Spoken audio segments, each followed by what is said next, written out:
Welcome to Chillin' 101. We hope this video helps.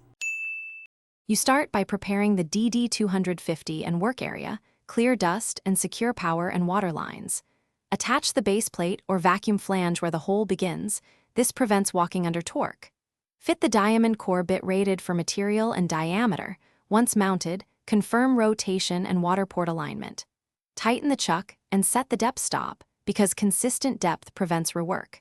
Now engage the feed mechanism slowly, and make the first light pass to seat the bit. Do not force it.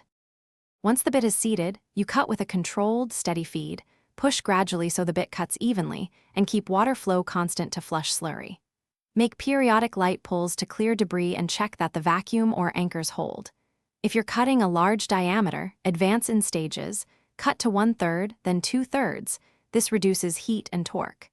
Use guide rails for vertical or ceiling work so the rig stays plumb. Make sure you maintain sight on bit alignment while you progress. To finish, retract the bit slowly while water still flushes, then stop flow and remove the core with the extractor. Inspect hole edges for blowout. Clean slurry and check the bit for glazing. Replace if dull.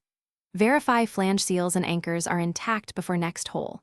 If the bit bogs or wanders, reduce feed pressure, confirm water is reaching the cutting face, and resecure the base.